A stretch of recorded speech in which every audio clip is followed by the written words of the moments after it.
नमस्ते दोस्तों, स्वागत है आपका हिंदी नॉवल स्टोरी एक्सप्लेनर में, जहां हर कहानी एक नई दुनिया का दरवाज़ा खोलती है। यहां आपको सिस्टम, रोमांस और मैजिक जैसी अलग अलग तरह की कहानियां मिलेंगी जो आपको एक जादुई और रोमांचक सफ़र पर ले जाएंगी। तो आइए इस अद्भुत सफ़र में आगे बढ़ते हैं। अध्याय 432 खेल का समय। इंद्रजीत लिन के दृष्टिकोण से अर्जुन को मारना चींटी को कुचलने जितना आसान था। अगर वह इस बार अर्जुन की चुनौती स्वीकार नहीं करता तो दूसरे लोग निश्चित रूप से सोचते कि वह अर्जुन से डरता है, जो अस्वीकार्य था। डुआन चेंगफेंग ने संतोष में सिर हिलाया। उसका काम पूरा माना जा सकता था। उसने कहा, परसों वह व्यक्ति व्यक्तिगत रूप से लड़ाई भी देख सकता है। मुझे उम्मीद है कि तुम्हारा लिन परिवार निष्पक्ष लड़ाई के सम्मान की अवहेलना नहीं करेगा। फिर डुआन चेंगफेंग ने दो रक्त एलायंस विशेषज्ञों को देखा। यही बात ब्लड एलायंस पर भी लागू होती है। ये कुनलुन पर्वत नहीं है। ब्लड एलायंस के एक बुजुर्ग को उम्मीद नहीं थी कि यह मोटा आदमी उसे धमकाने की हिम्मत करेगा। जैसे ही वह खड़ा होने वाला था, ब्लड एलायंस के दूसरे बुजुर्ग ने उसके कंधे पर दबाव डाला। डुआन चेंगफेंग को बिल्कुल भी डर नहीं लगा। उसकी नज़र फिर से फादर लिन पर पड़ी। एक आखिरी बात, कल मेरे नेता व्यक्तिगत रूप से आपसे बातचीत करने के लिए लिन परिवार के पास आएंगे। आपको कल यहाँ उपस्थित होना चाहिए, है न? फादर लिन दंग रह गए और उनका माथा ठनका। वह हमारे लिन परिवार को ढूंढ रहा है। क्यों? डुआन चेंगफेंग ने अपना सिर हिलाया और कहा, मुझे विस्तृत जानकारी नहीं है। ये गोपनीय है। जब आप कल उससे मिलेंगे तो सच्चाई सामने आ जाएगी। बहुत देर हो चुकी है, इसलिए मैं आपके आराम में खलल नहीं डालूंगा। अलविदा। उनके बोलने के बाद डुआन चेंगफेंग बाहर चले गए। उसके जाने के बाद हॉल में सन्नाटा छा गया। वह बच्चा वास्तव में आपको चुनौती देना चाहता है, रक्त गठबंधन के एक बुजुर्ग ने तिरस्कारपूर्वक कहा। उनके विचार में इंद्रजीत लिन को ब्लड एलायंस की शीर्ष प्रतिभाओं में से एक माना जा सकता है और उनमें बहुत संभावनाएं हैं। अन्यथा उन्हें किसी बड़े व्यक्ति द्वारा ब्लड एलायंस में भर्ती नहीं किया जाता। हालांकि यह अनजान बच्चा वास्तव में इंद्रजीत लिन को चुनौती देना चाहता था। ये सरासर हास्यास्पद था। इंद्रजीत लिन ने व्यंग्य किया, सर, वह तो बस एक बेकार का टुकड़ा है। मुझे उसे मारने के लिए 3 चालों की भी जरूरत नहीं पड़ेगी। उस समय कृपया मार्शल आर्ट के मैदान में आकर देखें। 111 उसके अंगों को अपंग कर दें, और जब वह निराशा की कगार पर हो तो हम उससे सवाल कर सकते हैं और हमें जो जवाब चाहिए उसे पा सकते हैं। रक्त गठबंधन के बुजुर्ग ने सिर हिलाया। बहुत बढ़िया, मुझे आपकी ताकत पर भरोसा है। एक जुगनू की रोशनी चांद की रोशनी से मुकाबला करने की हिम्मत कैसे कर सकती है? हालांकि इस समय ब्लड एलायंस के दूसरे बुजुर्ग ने भौहें सिकुड़ते हुए कहा, मुझे डर है कि चीजें इतनी सरल नहीं हैं। वह व्यक्ति कोई औसत दर्जे का व्यक्ति नहीं है। चूंकि उस व्यक्ति ने व्यक्तिगत रूप से चुनौती पत्र जारी किया है, इसका मतलब है कि वह अर्जुन के बारे में उच्च राय रखता है। इसके अलावा यह मत भूलो कि वह 2 दिनों तक ड्रैगन नस के साथ अंदर था। कोई भी साधारण व्यक्ति ऐसा नहीं कर सकता। इसके अलावा हमें अभी तक पता नहीं चला है कि इस बच्चे के पीछे कौन सा संप्रदाय है। हाल ही में मैं कुनलुन पर्वतों में मार्शल आर्ट संप्रदायों से अर्जुन के बारे में अधिक जानकारी प्राप्त करने के लिए इधर उधर पूछ रहा हूँ। अजीब बात यह है कि इतने सारे संप्रदाय के शिष्यों में से एक भी अर्जुन नाम का नहीं है। यहाँ तक कि एक भी व्यक्ति ऐसा नहीं है जिसका नाम अर्जुन हो। ये थोड़ा अजीब है। चाहे कुछ भी हो, जुएलोंग, तुम लड़ाई में अपने प्रतिद्वंद्वी को कम नहीं आंक सकते। सावधान रहना सबसे अच्छा है। जब इंद्रजीत लिन ने यह सुना तो उसकी आंखें सिकुड़ गईं। फिर भी उसका आत्मविश्वास डगमगाया नहीं। सर, आप बहुत ज्यादा चिंता कर रहे हैं। पूरी ताकत के सामने वह बच्चा कुछ नहीं कर सकता। चाहे वह कितना भी ताकतवर क्यों न हो, मैं फिर भी उसे कुचल दूंगा। ब्लड एलायंस के बुजुर्ग ने असहाय होकर अपना सिर हिलाया और कुछ और नहीं कहा। सुबह होते ही यूनिवर्सिटी के टीचर्स अपार्टमेंट में अर्जुन ने आराम करने के लिए लिविंग रूम में जाने से पहले पूरे 30 पकौड़े खाए। कहने की जरूरत नहीं कि उसकी माँ और सानिया का खाना वाकई बहुत स्वादिष्ट था। अपार्टमेंट में डबल डोर रेफ्रिजरेटर लगभग पकौड़ों से भरा हुआ था। अपार्टमेंट में 3 बेडरूम और एक लिविंग रूम था। एक अर्जुन के पास था, एक विमला के पास था, जबकि आखिरी कमरा रोशनी और सान्या के बीच साझा था। दोनों लड़कियां रात भर वहीं रुकी रहीं। विमला को पता था कि अर्जुन और उन दोनों महिलाओं के बीच रिश्ता संदिग्ध था। हालांकि उसने उनसे इस बारे में कोई सवाल नहीं किया और सीधे कमरे में चली गई। वैसे भी वह जल्द से जल्द एक नाती को जन्म देने के लिए बेताब थी। इसके अलावा उसे दोनों लड़कियां बहुत पसंद थीं। ऐसा लगता था कि उसके बेटे को महिलाओं में बहुत अच्छी रुचि थी। हालांकि वह नहीं जानती थी कि अर्जुन आखिर में किसे चुनेगा। सबसे अच्छा होगा कि अर्जुन उन दोनों से शादी कर ले, खेती करने से पहले विमला ने अर्जुन को अपने कमरे में बुलाया और उसे गंभीरता से चेतावनी दी। छोटे चेन, तुम्हें दोनों लड़कियों को परेशान करने की अनुमति नहीं है। माँ ने पहले ही उन्हें बचाने का वादा किया है। अगर तुमने उनमें से किसी को भी परेशान किया तो मैं तुम्हें पीटूंगी। अर्जुन मुस्कुराया और बार बार सिर हिलाया। आखिरकार जिस व्यक्ति से अर्जुन को इस समय सबसे ज्यादा डर था वह उसकी माँ थी। अर्जुन लिविंग रूम में वापस आ गया। रोशनी पहले से ही नहा रही थी, जबकि सान्या अपने पजामे में सोफे पर आराम से बैठी हुई थी। वह बिल्कुल खूबसूरत लग रही थी। छोटे चेन, इधर आओ, मैं तुम्हें एक रहस्य बताऊंगा। सान्या ने अपना हाथ बढ़ाया और उसकी आंखें खुशी से भर गईं। क्या तुम्हें अब भी याद है कि जब तुम जियांगन प्रांत से निकले थे तो मैंने तुमसे क्या कहा था? अर्जुन ने इस बारे में सोचा और अपना सिर हिलाया। मैं भूल गया। अर्जुन सोफे पर बैठ गया और अपना सिर घुमाकर उत्सुकता से पूछा, क्या है? सान्या धीरे धीरे अर्जुन के कान के पास पहुंची। उसकी गर्म सांसें अर्जुन के दिल को छू रही थीं। सान्या ने अर्जुन की तरफ आंखें घुमाई और धीरे से कहा, तुम्हें यह भी याद नहीं है? मैं तुम्हारे बारे में व्यर्थ ही सोच रही थी। दरअसल आज रात रुक्सू और मैं उस खाली कमरे में नहीं सोएंगे। हे, हम तुम्हारे कमरे में सोना चाहते हैं। अर्जुन स्तब्ध था और अवचेतन रूप से कुछ सोच रहा था। वह जानता था कि सान्या बहुत बोल्ड है, लेकिन उसे उम्मीद नहीं थी कि रोशनी भी इस बात से सहमत होगी।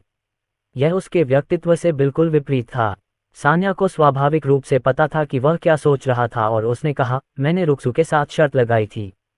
चूंकि वह हार गई है, इसलिए उसे स्वाभाविक रूप से मेरी बात माननी होगी। हालांकि आज रात कुछ भी बुरा करने के बारे में सोचना भी मत। आप उसे सिर्फ गले लगाकर सुला सकते हैं। आप इसके अलावा कुछ नहीं कर सकते। आंटी भी आसपास ही हैं, इसलिए अगर ज्यादा शोर हुआ तो हम उनसे इसे छिपा नहीं पाएंगे। सान्या कुछ कहने ही वाली थी कि तभी बाथरूम का दरवाजा हिला। उसके लाल होंठों ने अर्जुन के गालों को चूमा और वह बाथरूम की ओर भागी। छोटे चेन, मैं नहाने जा रहा हूँ। मेरे नहाने के बाद नहाने की बारी तुम्हारी होगी। आज रात तुम्हें बस इतना करना है कि मेरी अच्छी तरह से सेवा करनी है। हे। सान्या सीधे बाथरूम में चली गई और रोशनी बाहर आ गई। उसके बाल अभी भी गीले थे और वह उन्हें तौलिए से पोंछ रही थी। हालांकि उसने नाइट गाउन पहना हुआ था, लेकिन उसका सुंदर शरीर बहुत ही आकर्षक लग रहा था। रोशनी ने अर्जुन की तरफ देखा। उसका गोरा चेहरा लाल हो गया था। उसे नहीं पता था कि यह शौव की वजह से था या आगे क्या होने वाला था। वह कुछ नहीं बोली और सीधे कमरे में चली गई। हालांकि यह उसका और सान्या का कमरा नहीं था, बल्कि अर्जुन का कमरा था। अध्याय 433। एक छोटा सा आश्चर्य। रोशनी को अपने कमरे में आते देख अर्जुन को यकीन हो गया कि सान्या सच कह रही थी। क्या ये दोनों लड़कियां अब इतनी बोल्ड हो गई थीं? कुछ ही देर बाद सान्या नहाकर और बाल सुखाकर आई। उसने अर्जुन को आंख मारी और मुस्कुराए। छोटे चेन, मैं बिस्तर पर तुम्हारा इंतजार करूंगी। 10 मिनट बाद अर्जुन नहाकर अपने कमरे में चला गया। यद्यपि लाइटें बंद थीं, फिर भी एक साधक होने के नाते वह स्वाभाविक रूप से अंधेरे में देख सकता था। रोशनी और सान्या एक तरफ लेट गईं और दूसरा हिस्सा उसके लिए बाहर की तरफ छोड़ दिया। बिस्तर 2 मीटर चौड़ा था, इसलिए दोनों लड़कियों ने ज्यादा जगह नहीं ली। सान्या ने अपनी आंखें सिकोड़ लीं और ऐसा दिखावा किया जैसे उसकी सांसें तेज चल रही हों। अर्जुन मुस्कुराया और सिर हिलाया। उसने कंबल उठाया और लेट गया। दोनों लड़कियों ने कोई प्रतिक्रिया नहीं दी। मुझे मत बताओ कि तुम दोनों सो रहे हो, अर्जुन ने शांति से पूछा। सान्या और रोशनी चुप रहीं, लेकिन अर्जुन ने अंधेरे में उनकी आंखें खुली देखीं। वह उनके दिलों की धड़कन भी महसूस कर सकता था। अर्जुन के मुंह के कोने सिकुड़ गए। वह पलटा और सान्या को गले लगा लिया। तुम सचमुच सो गए? अर्जुन ने आगे बढ़कर सान्या की कमर पर हाथ रखा और धीरे धीरे सान्या के शरीर पर सरकने लगा। सान्या ने अपनी बात को रोकना चाहा, लेकिन अंत में वह जोर से हंस पड़ी। छोटे चेन, तुमने मुझे परेशान किया। मैं आंटी को बता दूंगा। लगता है तुम लड़कियां अभी तक सोई नहीं हो, अर्जुन ने मुस्कुराते हुए कहा। तुमने मुझे जगा दिया। इस समय रोशनी, जो अब तक चुप थी, बोल पड़ी।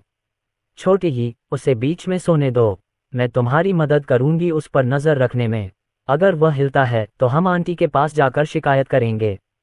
दोनों लड़कियों ने विमला का नाम ऐसे लिया जैसे वह कोई ताबीज हो। सान्या अंधेरे में अर्जुन के शरीर पर लुढ़क गई, जिससे उसके विचार उग्र हो गए। जल्द ही अर्जुन दोनों लड़कियों के बीच में दब गया और वह उनकी त्वचा का स्पर्श स्पष्ट रूप से महसूस कर सकता था। चाहे जो भी हो, वह अभी भी एक गर्म खून वाला आदमी था और उसकी शारीरिक जरूरतें और इच्छाएं थीं। सो जाओ, कल भी तुम्हें जल्दी उठना है। अगली बार बहुत मौके मिलेंगे, रोशनी ने हल्के से कहा।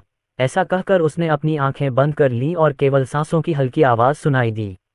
इससे भी महत्वपूर्ण बात यह है कि रोशनी ने अर्जुन का बायां हाथ दोनों हाथों से कसकर पकड़ रखा था। उसे डर था कि कहीं अर्जुन कुछ गड़बड़ न कर दे। छोटे चेन, रुक्सू पहले ही बोल चुकी है, इसलिए तुम्हें सो जाना चाहिए। सान्या अर्जुन के कान के पास गई और उसमें धीरे से फूंक मारी। अंधेरे में सान्या ने राहत भरी मुस्कान बिखेरी। रोशनी के लिए इस तरह की बात को स्वीकार करना इतना आसान नहीं था। अगर वह आसपास नहीं होती तो उन दोनों के बीच कुछ न कुछ हो ही जाता। इसके अलावा रोशनी के लिए यह स्वीकार करना बहुत मुश्किल था कि वे दोनों एक ही आदमी के साथ थीं। हालांकि एक साथ सोने में सक्षम होने का मतलब था कि उन्होंने प्रगति की थी, और सान्या का मानना था कि रुक्सू जल्द ही इसके लिए सहमत हो जाएगी। इसके अलावा उसने दिन में अपार्टमेंट की ध्वनिरोधी जांच भी की थी। ये वास्तव में अच्छा नहीं था। रात शांत थी। जब अर्जुन की नींद खुली तो उसने पाया कि सान्या अब उसके पास नहीं थी। दूसरी ओर रोशनी ने साधारण पोशाक पहन रखी थी और वह अर्जुन को दिलचस्पी से देख रही थी। कल तुम्हें नींद कैसे आए? अर्जुन ने सिर हिलाया। बहुत बढ़िया। तुम इस तरह के कपड़े पहनकर कहाँ जा रही हो? रोशनी के होठों पर रहस्यमयी मुस्कान आ गई। वह आगे झुकी और अर्जुन को चूम लिया। हालांकि कल मैं तुम्हें संतुष्ट नहीं कर पाया, लेकिन मुझे उम्मीद है कि तुम नाराज नहीं होगे। ये बिस्तर बहुत छोटा है। जब बिस्तर काफी बड़ा हो जाएगा तो मैं तुम्हारे साथ आऊंगा। इसके अलावा सान्या और मैं आज शहर के केंद्र में जा रहे हैं। वहाँ एक बातचीत सत्र है जिसके लिए हमारी उपस्थिति की आवश्यकता है। ये स्वर्गीय न्याय समूह के लिए बहुत महत्वपूर्ण है। यदि आपके पास कुछ कनेक्शन है तो आप किसी से हमारी मदद करने के लिए कह सकते हैं। रजत शेनॉय मदद कर रहे हैं, लेकिन उनके पास पर्याप्त प्रभाव नहीं है। शायद जिया परिवार के कनेक्शन के साथ हम मुश्किल से ऐसा कर पाएंगे। अर्जुन ने सिर हिलाया। उसे वास्तव में 2 लड़कियों द्वारा समूह चलाने के बारे में थोड़ा दोषी महसूस हुआ। आखिरकार वह केवल नामात्र का नेता था। रोक्सू, तुमने कड़ी मेहनत की है। रोशनी मुस्कुराई। इसमें इतनी मुश्किल क्या है? सान्या और मैं अपने लिए काम कर रहे हैं। तुम हमारे साथ सोए थे, इसलिए अपनी बात से पीछे मत हटो। तुम्हें पता है हमारे पास भी समूह में शेयर हैं। ठीक है, मैं अब तुमसे बात नहीं करूंगी। अब समय हो गया है। उनकी राय में अर्जुन ने राजधानी में शायद कुछ खास नहीं किया होगा, क्योंकि वह इस तरह के अपार्टमेंट में फंस गया था। शायद राजधानी में विकास करना मुश्किल था। हालांकि उसे इसकी परवाह नहीं थी। वह बस इतना चाहती थी कि अर्जुन को एक बड़ा मंच मिले। रोशनी के चले जाने के बाद अर्जुन को कुछ सूझा और उसने डाक हॉल और महेश राव के नंबर डायल कर दिए तथा उनसे स्वर्गीय न्याय समूह के मामलों से निपटने के लिए कहा। उनके नेटवर्क और कनेक्शन के साथ ये काफ़ी आसान होना चाहिए। ये सब करने के बाद अर्जुन ने नहाकर अपनी माँ का दरवाजा खटखटाया। बाहर से भी वह कमरे में आध्यात्मिक ऊर्जा का प्रवाह महसूस कर सकता था। उसकी माँ ने कुछ ही दिनों में आत्मा खोलने वाले क्षेत्र में प्रवेश कर लिया था, जो वास्तव में बहुत चौंकाने वाला था। कुनलुन पर्वतों में भी खेती की यह गति राक्षसी मानी जाती थी। सबसे महत्वपूर्ण बात यह थी कि उसकी माँ पहले ही खेती करने की सबसे अच्छी उम्र खो चुकी थी। हालांकि वह जानता था कि वह उसके और उसके पिता के लिए इतनी लगन से खेती कर रही थी। ये सोचते हुए उसने भैरव सिंह द्वारा दिया गया जमीन का प्रमाण पत्र पकड़ा और दरवाजा खटखटाया।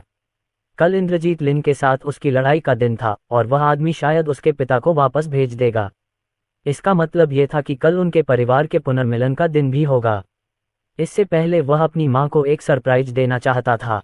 कमरे में उमड़ती आध्यात्मिक ऊर्जा शांत हो गई और विमला बाहर चली गई। छोटे चेन, क्या बात है? माँ, यह आपके लिए है। अर्जुन ने अपने पास मौजूद भूमि प्रमाण पत्र सौंप दिया। विमला ने भौहें सिकोड़ लीं। उसे समझ नहीं आया कि मामला क्या है। उसने उस पर नजर डाली और मोटे तौर पर समझ लिया कि यह भूमि प्रमाण पत्र है। क्या ऐसा हो सकता है कि उसका बेटा घर बनाने के लिए जमीन खरीदना चाहता था? कल उसे दोनों लड़कियों से ये भी पता चला कि हाल ही में समाचारों में आया स्वर्गीय न्याय समूह उसके बेटे का है, जिससे उसे बहुत आश्चर्य हुआ। हालांकि जब उसने उस अमृत के बारे में सोचा जो अर्जुन ने उसे उस दिन दिया था जब वह घायल थी, तो उसे सब कुछ समझ में आ गया। अध्याय 434 मुझ पर विश्वास करो, अनजाने में ही उसका बेटा न केवल युद्ध कला में बल्कि चिकित्सा कौशल के मामले में भी अत्यंत शक्तिशाली था। क्या अर्जुन रियल एस्टेट में विविधता ला रहे थे? विमला कुछ कहना चाहती थी, लेकिन अगले ही पल उसकी आंखें आश्चर्य और भय से भर गईं जब उसकी नज़र नीचे दाहिने कोने में लगी मुहर और हस्ताक्षर पर पड़ी। हाथ ऊपर उठाते हुए उसके हाथ कांपने लगे। क्या ये भैरव सिंह की जमीन थी? ये कैसे संभव था? स्वाभाविक रूप से उसे पहले तो इस बात पर यकीन नहीं हुआ। आखिरकार जियान परिवार के पास भी इस जमीन के टुकड़े को पाने का कोई रास्ता नहीं था, उसके बेटे के लिए तो और भी कम। विमला को तो ऐसा लगा जैसे वह स्वप्न में है। छोटी चेन, क्या ये वही जमीन है? भैरव सिंह सहमत है। ये कैसे संभव है? अर्जुन ने सिर हिलाया। माँ, ये पहली बात है जो मैं आपको बताना चाहता हूँ। पिछले कुछ दिनों से मैं इसी मामले को निपटाने के लिए बाहर गया हुआ था। यह जमीन का प्रमाण पत्र मुझे भैरव सिंह ने खुद दिया है। विमला अभी भी थोड़ी उलझन में थी। उसके मन में अपने बेटे और भैरव सिंह की खुशी से बातें करते हुए छवि अवचेतन रूप से उभरी। ये कितना अवास्तविक लग रहा था। अर्जुन शक्तिशाली था, लेकिन इतना भी शक्तिशाली नहीं था कि भैरव सिंह उस जमीन को छोड़ दे जिसकी उसने इतने वर्षों तक रक्षा की थी। उसके मन में अनगिनत सवाल घूम रहे थे और वह समझ नहीं पा रही थी कि क्या कहे। माँ, मैं तुमसे कुछ और कहना चाहता हूँ। अगर कुछ गड़बड़ नहीं हुई तो पापा कल वापस आ जाएंगे, अर्जुन ने शांति से कहा।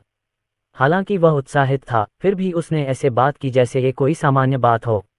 विमला ने अपनी सांस रोक ली। वह कुछ नहीं बोली। वह अर्जुन की आंखों में देखती रही, ये जानने की कोशिश करती रही कि उसका बेटा मजाक कर रहा है या नहीं। हालांकि उसने देखा कि वह बहुत गंभीर था। लिन परिवार आपके पिता को रिहा करने को तैयार है। अर्जुन ने सिर हिलाया। कुछ चीजें उनके बस की बात नहीं हैं। एक आखिरी बात, कल मार्शल आर्ट के मैदान में इंद्रजीत लिन के साथ मेरी लड़ाई है और मैं आखिरकार उस समय की दुश्मनी को दूर कर लूंगा। अर्जुन को इसे छिपाने की कोई आवश्यकता नहीं थी, क्योंकि देर सवेर उसकी मां को यह बात पता चल ही जाती। उसकी मां को तभी चिंता होती जब वह दूसरों से यह बात सुनता, इसलिए उसे व्यक्तिगत रूप से यह बात बताने से उसे कुछ आत्मविश्वास मिलता। यदि पहले दो मामलों ने विमला के मन को खाली कर दिया था, तो अर्जुन का अंतिम वाक्य आकाश से बिजली गिरने के समान था जिसने उसके दिल पर प्रहार किया। नहीं, विमला ने निर्णायक रूप से कहा। वह जानती थी कि इंद्रजीत लिन कितना शक्तिशाली है, क्योंकि वह हाल ही में उसकी जांच कर रही थी। न केवल यह व्यक्ति अत्यंत शक्तिशाली था, बल्कि भले ही वह वाक्सिया की ग्रैंड मास्टर रैंकिंग में दूसरे स्थान पर था, कई लोगों को लगा कि इंद्रजीत लिन में पहले स्थान पर आने की ताकत थी। उसका बेटा सिर्फ 5 साल से ही मार्शल आर्ट का अभ्यास कर रहा था। हालांकि वह नहीं जानती थी कि अर्जुन इतना शक्तिशाली क्यों था, लेकिन इस समय इंद्रजीत लिन से लड़ना निस्संदेह उसके लिए मौत को दावत देने जैसा था। वह नहीं चाहती थी कि उसका बेटा किसी खतरे में पड़े। छोटे चेन, तुम्हें कल मार्शल आर्ट के मैदान में नहीं जाना चाहिए। तुमने पहले कभी इंद्रजीत लिन से मुकाबला नहीं किया है, इसलिए तुम नहीं जानते कि वह कितना शक्तिशाली है। मैं हाल ही में जानकारी जुटा रहा हूँ। हुयान प्रांत से मेरा दोस्त पहले से ही राजधानी में है। उसकी मदद से और शायद कुछ अन्य लोगों की मदद से हम इंद्रजीत लिन से लड़ने में सक्षम हो सकते हैं। मैं नहीं चाहता कि तुम कोई बेवकूफ़ी करो। इसके अलावा, विमला कुछ कहने ही वाली थी कि उसकी जेब में रखा फ़ोन बज उठा। फ़ोन करने वाला व्यक्ति जयंत जोशी था। उसने उत्तर बटन दबाया और तुरंत जयंत जोशी की चिंतित आवाज़ सुनी। बहन रोंग, अर्जुन और इंद्रजीत लिन मार्शल आर्ट के मैदान में लड़ने के लिए क्यों सहमत हुए? लिन परिवार भी गुप्त रूप से आप दोनों पर नज़र रख रहा है, इसलिए वे शायद आप दोनों को जाने नहीं देंगे। मार्शल आर्ट क्षेत्र ने पहले ही तैयारियां शुरू कर दी हैं और काले बाजार में कई दांव लगाए जा रहे हैं। यह मामला वाकई बहुत बढ़ गया है। तभी विमला को एहसास हुआ कि कुछ गड़बड़ है। उसने शांत और संयमित अर्जुन की ओर देखा और जयंत जोशी से पूछा, दूसरे शब्दों में, हमारे पास मना करने का मौका भी नहीं है। क्या लिटिल चेन को चुनौती स्वीकार करनी चाहिए? प्राचीन काल से ही युद्ध कला का मैदान विवादों को सुलझाने का स्थान रहा है। उसके लिए मना करना असंभव था। इसके अलावा, ये चुनौती अर्जुन ने स्वयं दी थी। वह व्यक्ति इसका गवाह भी था। बूढ़े गुरु ने आज मुझसे बात की। अगर अर्जुन उन मार्शल आर्ट तकनीकों को सौंपने के लिए तैयार है, तो अगर हालात बिगड़ते हैं तो वह अर्जुन की जान बचाने पर विचार कर सकता है। अन्यथा वह एक उंगली भी नहीं उठाएगा। दूसरे भाई, मेरा इंतजार करो। अभी फोन मत रखना, मुझे उसके प्रस्ताव पर कुछ देर विचार करना है। विमला ने फोन रख दिया और अर्जुन को घूरने लगी। हालांकि उसे अपने बेटे पर भरोसा था, लेकिन उसे उम्मीद नहीं थी कि वह अचानक ऐसा फैसला ले लेगा। इसके अलावा, ऐसा लग रहा था कि सभी लोग उसी तरह सोच रहे थे जैसा वह सोचती थी। यह आत्मघाती था। छोटे चेन, मैं तुमसे सिर्फ एक बात पूछना चाहता हूँ। तुम्हें इस लड़ाई को जीतने का कितना भरोसा है? अर्जुन ने मुट्ठी बढ़ा दी, लेकिन कुछ नहीं कहा। शून्य। विमला का स्वर धिक्कारपूर्ण था। गलत, माँ। चूंकि मुझमें चुनौती देने का आत्मविश्वास है, इसलिए मुझे स्वाभाविक रूप से विश्वास है कि मैं कल इंद्रजीत लिन को मार सकता हूँ। बस कल मुझे देखना, माँ। एक बार लड़ाई खत्म हो जाने के बाद हम पिताजी से फिर मिलेंगे। भले ही इंद्रजीत लिन बहुत शक्तिशाली हो, भले ही वह कुनलुन पर्वत, नरक या स्वर्ग से हो, इससे कोई फर्क नहीं पड़ता। मैं इस लड़ाई के लिए तैयार हूँ और मेरे पास जो शक्ति है वह उसकी कल्पना से कहीं परे है। माँ, आपको बस एक बार मुझ पर भरोसा करना होगा। मैं कल इंद्रजीत लिन को नीचे ले जाऊंगा। इस समय अर्जुन आत्मविश्वास से भरा हुआ था। विमला ने अर्जुन की तरफ देखा और दांत पीसते हुए फोन उठाया और जयंत जोशी से कहा, बूढ़े आदमी का प्रस्ताव ठुकराने में मेरी मदद करो। हमें उसकी मदद की जरूरत नहीं है। इस समय जियांग रोंग ने अपने बेटे पर विश्वास करना चुना। वह हारेगा नहीं। आखिर वह जानती थी कि अर्जुन इतने गंभीर मामले में कभी झूठ नहीं बोलेगा। छोटे चेन, मेरी बस एक ही विनती है। कल चाहे जो भी नतीजा हो, तुम्हें अखाड़े से जिंदा ही निकलना होगा, समझे? चिंता मत करो। अर्जुन ने सिर हिलाया। मुझे अभी भी पिताजी की ब्रेस्ड मछली खाने की इच्छा हो रही है। कुछ ही देर बाद अर्जुन का मोबाइल बज उठा। एक नज़र में ही उसे समझ आ गया कि मामला क्या है। ये कल मार्शल आर्ट क्षेत्र में होने वाली लड़ाई के बारे में था। करीब 1 दर्जन फोन कॉल के बाद अर्जुन थोड़ा परेशान हो गया, इसलिए उसने फोन उठाना बंद कर दिया। अध्याय 435 बातचीत। लिन परिवार के निवास स्थान, एक बैठक कक्ष में। भैरव सिंह यहाँ 2 विशेषज्ञों के साथ थे। इस समय उसकी चोटें लगभग पूरी तरह से ठीक हो चुकी थीं और वह अपनी पूरी शक्ति लगाने में सक्षम था। अगर उस दिन उसका मुकाबला इतने सारे लोगों से न होता तो उसकी हालत इतनी दयनीय नहीं होती। योग्यता या समग्र शक्ति के मामले में वह इंद्रजीत लिन से भी अधिक शक्तिशाली था। फादर लिन ने भैरव सिंह की ओर देखा और अपनी आंखें सिकोड़ लीं। आज तुम यहाँ क्यों आए हो? क्यों ना मैं नौकरों से कुछ स्वादिष्ट खाना बनवा लूं ताकि पहले तुम आराम से बैठ सको। भैरव सिंह ने सिर हिलाया। वह यहाँ समय बर्बाद करने नहीं आया है। इसकी कोई ज़रूरत नहीं है। मैं यहाँ एक काम के लिए आया हूँ। ध्रुव मल्होत्रा को सौंप दो। फादर लिन और इंद्रजीत लिन के शिष्यों ने जब ये सुना तो वे घबरा गए। उन्हें उम्मीद नहीं थी कि भैरव सिंह इस मामले में आएंगे। इसके अलावा उन्हें अभी ध्रुव मल्होत्रा से रहस्य प्राप्त करना बाकी था, इसलिए वे उसे कैसे जाने दे सकते थे। फादर लिन ने तुरंत जवाब दिया, भैरव सिंह, तुम ऐसी बातें नहीं कह सकते।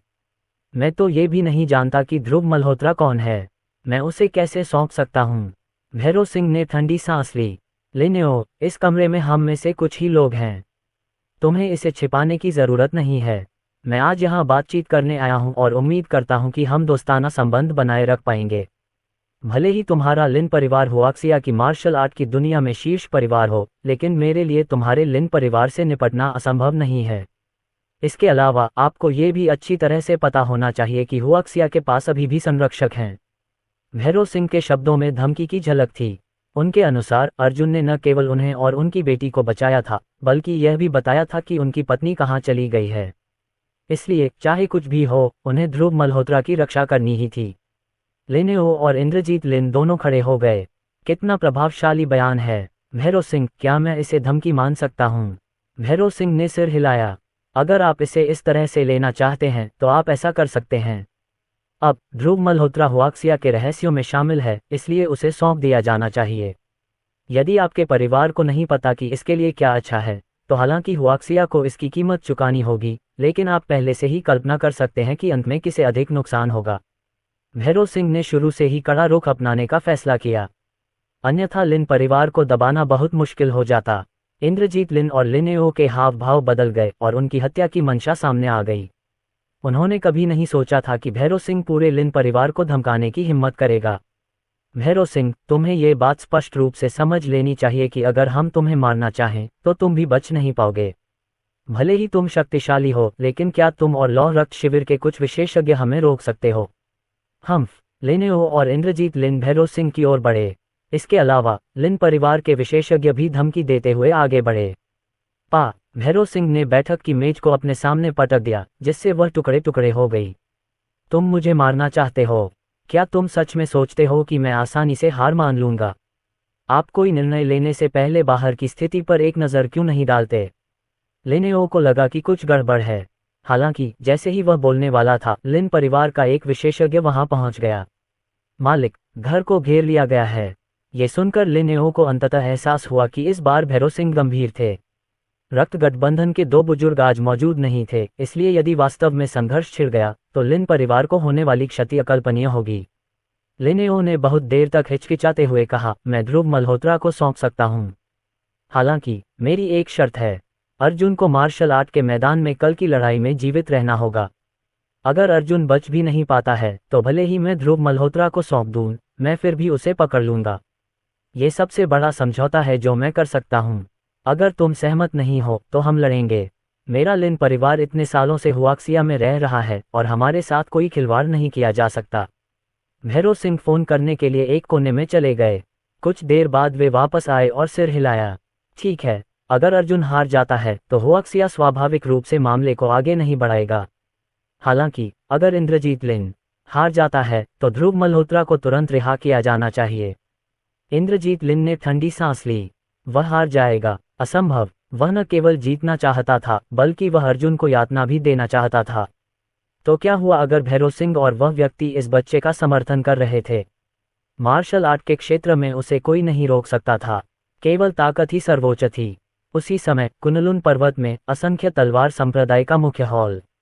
वानजियान संप्रदाय के गुरु और बुजुर्ग कांपते हुए जमीन पर घुटने टेक दिए। इन लोगों की आभा भयानक थी और कुनलुन पर्वत में इनका बहुत ऊंचा स्थान था। लेकिन इस समय उनके दिलों में सिर्फ डर था। उन्हें तो सिर उठाने का भी अधिकार नहीं था।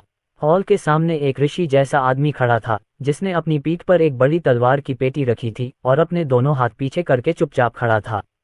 वह भगवान के समान थे। ये चेन तियानली था। महामहिम, हम वास्तव में नहीं जानते कि हमने आपको किस तरह से नाराज किया है, लेकिन कृपया दया दिखाएं। वानजियान संप्रदाय 10,000 वर्षों से स्थापित है और मैं नहीं चाहता कि यह मेरे हाथों नष्ट हो। मैं महामहिम को वह सब कुछ देने को तैयार हूं जो आप चाहते हैं। संप्रदाय के गुरु का चेहरा पीला पड़ गया और उनकी भयभीत और कांपती हुई आवाज गूंजी। उनके सामने खड़ा व्यक्ति बहुत भयानक था। यह विशेषज्ञ पूरे संप्रदाय से अकेले ही निपट सकता था। वास्तव में केवल उसका आध्यात्मिक दबाव ही उन सभी को कुचलने के लिए पर्याप्त था। इससे भी महत्वपूर्ण बात यह है कि यह व्यक्ति असंख्य तलवार संप्रदाय की मार्शल आर्ट से परिचित था। संप्रदाय के गुरु को डर था कि यह विशेषज्ञ सभी को मार देगा और संप्रदाय को नष्ट कर देगा। अगर ऐसा हुआ तो वह परलोक में संप्रदाय के पूर्वजों का सामना कैसे कर पाएगा? चेन तियानली ने बोलने वाले व्यक्ति की ओर उदासीनता से देखा और कहा, मैंने कब कहा कि मैं आपके संप्रदाय को नष्ट करना चाहता हूँ? संप्रदाय गुरु दंग रह गया। तो फिर आप असंख्य तलवार संप्रदाय में क्यों आए? चेन तियानली ठंडी मुस्कान के साथ मुस्कुराए। मेरे पास आपके लिए केवल एक प्रश्न है। क्या लुओ जियानिक्सिंग आपके संप्रदाय का सदस्य है? महामहिम, संप्रदाय प्रमुख के चेहरे का भाव एकदम बदल गया। लुओ जियानिक्सिंग हमारे असंख्य तलवार संप्रदाय के संस्थापक हैं। मुझे आश्चर्य है। अच्छी बात है। चेन तियानली एक पल के लिए रुका और फिर कुछ चौंकाने वाली बात कही। लुओ जियानिक्सिंग मेरा निकम्मा शिष्य है।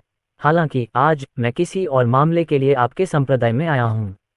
पूरा हॉल शांत हो गया। संप्रदाय का संस्थापक वास्तव में इसी व्यक्ति का शिष्य था। ये कैसे संभव हुआ? हालांकि जब उन्होंने सोचा कि यह विशेषज्ञ उनके संप्रदाय की मार्शल तकनीकों से कितना परिचित था तो ये काफी हद तक संभव लगा। इसके अलावा इस विशेषज्ञ द्वारा इस्तेमाल की जाने वाली उनकी मार्शल तकनीकें किसी तरह 100 गुना अधिक शक्तिशाली लगती थीं। सबसे भयावह बात तो दूसरे पक्ष की खेती थी।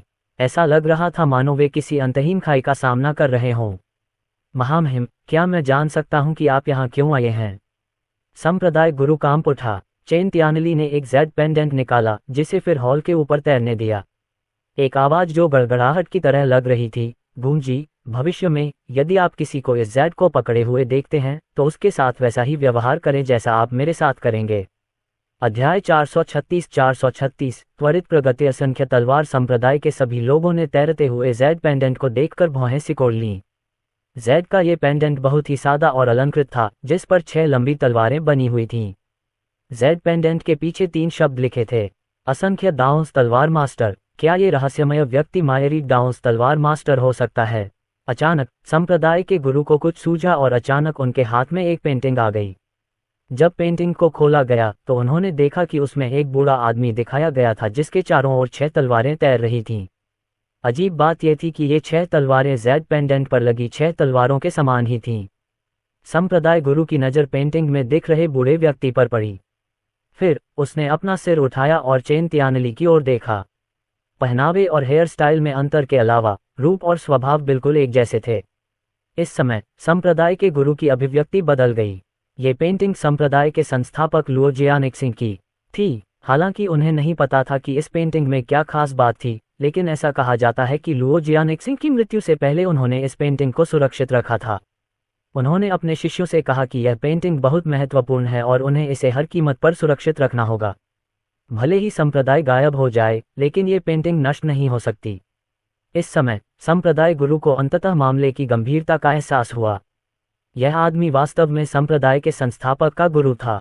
यह एहसास होते ही उसके माथे पर पसीने की परतें उभरने लगीं। चेन त्यानली ने भीड़ पर नजर घुमाई। उसने अपनी मुट्ठी भींच ली और जेड पेंडेंट उसकी हथेली पर वापस आ गया। क्या तुम्हें ये जेड पेंडेंट और जो मैंने तुम्हें बताया था याद है? गुरुजी, मैं इसे याद रखूंगा, संप्रदाय के गुरु ने आदरपूर्वक कहा। इस जेड पेंडेंट को देखना आपको देखने जैसा है मास्टर, हम इसे कभी नहीं भूलेंगे। ठीक है। चेन त्यानली ने सिर हिलाया और उसके चारों ओर सफेद धुंध छा गई। यह उन चीजों में से एक थी जो वह अर्जुन के लिए कर सकते थे। चूंकि यह मामला पूरा हो चुका था, इसलिए उसके लिए वापस लौटने का समय आ गया था। वह ये भी जानने को उत्सुक था कि वह बच्चा हुआक्सिया में क्या कर रहा था, इसलिए वापस जाकर देखने का समय आ गया था। कोहरा गायब हो गया और चेन त्यानली अब वहां नहीं था। पीछे छोड़ गया असंख्य तलवार संप्रदाय के सदस्य अचंभित। जाहिर है अर्जुन को इस सब की जानकारी नहीं थी। इस समय वह और विमला उस जमीन पर पहुंच चुके थे। कल अर्जुन ने इस जगह के विकास के लिए अपनी योजनाएं बताई थीं और राजवीर राणा को इसका काम सौंपा था। जब वे दोनों वहां पहुंचे तब तक वहां बहुत हलचल मच चुकी थी। सैकड़ों मजदूर अलग अलग इमारतों और ढांचों पर एक साथ काम कर रहे थे। नींव रखी जा रही थी और ढांचे बनाए जा रहे थे। हॉल, मिस्टर अर्जुन, एक आदमी हार्ड हैट पहने हुए आया। उसकी त्वचा काली थी और उसका आभामंडल ऐसा था एक मार्शल कलाकार की। इतना कुशल? अर्जुन ने आश्चर्य से पूछा। हेलमेट पहने हुए आदमी मुस्कुराया। श्री अर्जुन, कल आपका फोन आने के बाद हमने निर्माण कार्य शुरू कर दिया है। सरकारी मंजूरी लेना आसान था और हुआक्सिया की कुछ जानी मानी निर्माण कंपनियों ने भी अपनी पहल पर हमसे संपर्क किया। हमने कुछ टीमें बनाई और ब्लूप्रिंट की पुष्टि की। ये समूह हुआक्सिया में सबसे अधिक पेशेवर है। श्री अर्जुन, चिंता न करें। दोपहर में ये समूह आराम करेगा और दूसरा समूह काम जारी रखेगा। निर्माण कार्य में तेजी लाने के लिए हम उन्हें सामान्य वेतन से 20 गुना अधिक भुगतान कर रहे हैं। विमला को उम्मीद नहीं थी कि चीजें इतनी कुशलता से होंगी और अब चितन रूप से बुदबुदाया, तो क्या यह एक सप्ताह में पूरा नहीं हो जाएगा? हेलमेट वाला आदमी मुस्कुराया। हमें शायद एक हफ्ते की भी जरूरत नहीं पड़ेगी। हम दिन में 24 घंटे काम करेंगे। हमारे पास पर्याप्त कर्मचारी हैं और सभी सामग्री पहले ही यहाँ भेज दी गई है। हमारे पास रूबी नेशन से नवीनतम उपकरण और मशीनें भी हैं। हम इसे 4 या 5 दिनों में पूरा कर पाएंगे। हालांकि हमें आसपास के क्षेत्रों के लिए निर्माण के बाद के काम के लिए अभी भी कुछ समय चाहिए होगा।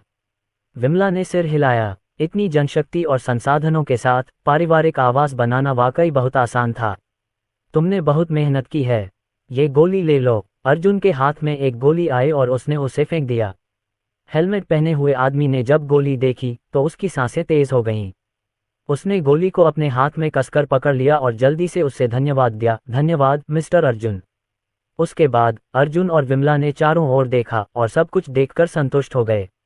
ये भूमि न केवल विशाल थी, बल्कि इसके चारों ओर पहाड़ भी थे और नदियां भी बहती थीं। जब अर्जुन को कल शाम को ब्लूप्रिंट मिले तो उसने देखा कि ब्लूप्रिंट पर कुछ खेती के कमरे भी थे। वे सभी मैग्नेटाइट से बने थे ताकि खेती के दौरान व्यवधान को रोका जा सके और कम से कम व्यवधान हो। मैग्नेटाइट को आज ही ले जाया जा चुका था। ये सब कुछ काफी हद तक स्वर्गीय न्याय समूह के अस्तित्व के कारण आसानी से हो गया था। जैसा कि कहावत है, पैसे से दुनिया चलती है, और अर्जुन के पास बहुत पैसा था। वह वास्तव में इनमें से 100 आवास बनाने में सक्षम था, एक की तो बात ही छोड़िए। हालांकि विमला थोड़ी चिंतित थी। यहाँ हो रहे निर्माण से शायद कुछ लोगों को जल्दी ही पता चल जाएगा और मल्होत्रा परिवार के कैपिटल सिटी में आने की बात पता चल जाएगी। इससे निश्चित रूप से कई लोगों के हित प्रभावित होंगे। न केवल लिन परिवार और जियांग परिवार, बल्कि राजधानी के कई अन्य मार्शल आर्ट परिवार भी कार्रवाई कर सकते हैं। ये और भी जटिल हो जाएगा यदि अर्जुन कल इंद्रजीत लिन के खिलाफ अपनी लड़ाई में विजयी हो जाता है। ऐसा परिणाम निश्चित रूप से हुआक्सिया की मार्शल आर्ट की दुनिया में हलचल मचा देगा। स्वाभाविक रूप से ज्यादातर लोगों को लगा कि अर्जुन जीत नहीं सकता।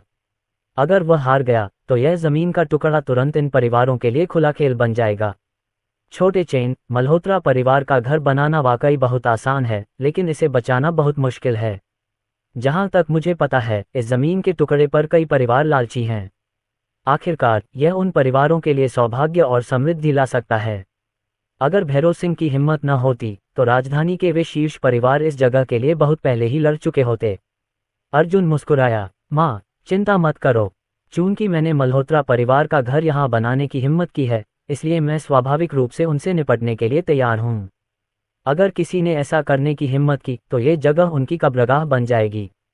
विमला सिर्फ सिर हिला सकी, फिर कार में बैठकर अपार्टमेंट में वापस चली गई। कार अभी ज्यादा दूर नहीं गई थी कि अचानक पीछे से एक जोरदार धमाका हुआ।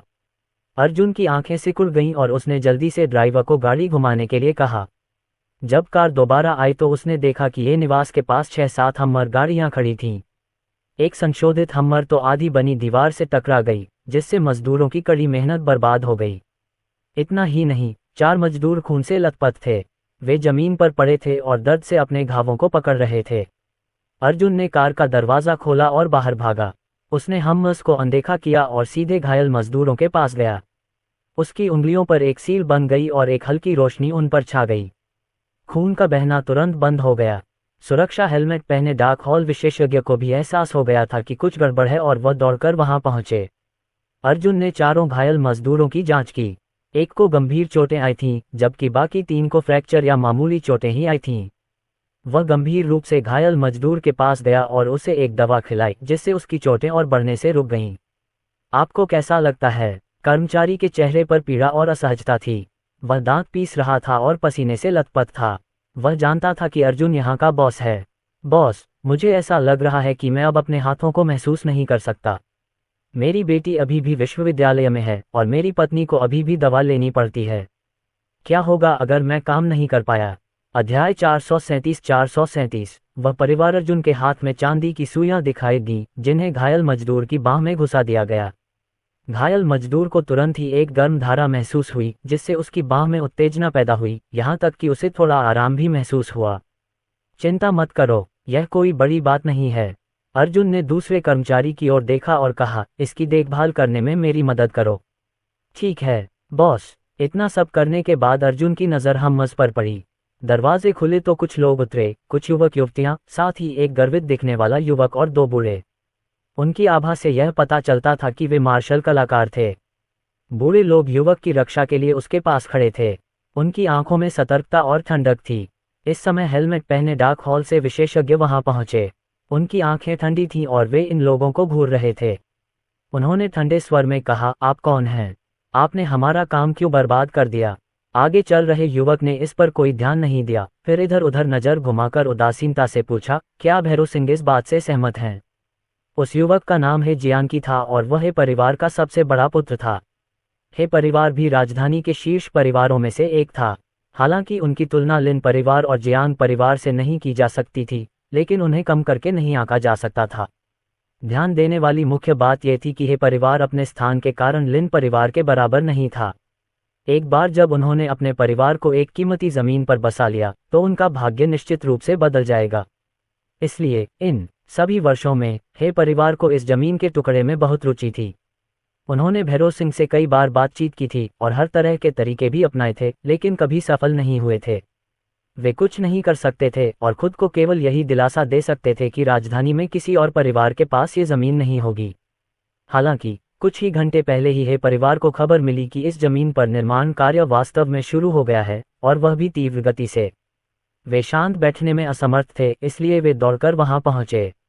हे जियानकी की नज़र डाक हॉल विशेषज्ञ पर पड़ी और उसने पूछा, क्या भैरव सिंह ने इस जमीन के टुकड़े को छोड़ दिया है? तुम्हारे पीछे कौन है? कौन सा परिवार? डाक हॉल विशेषज्ञ ने हम्मर की ओर इशारा करते हुए कहा, पहले अपनी कार हटाओ।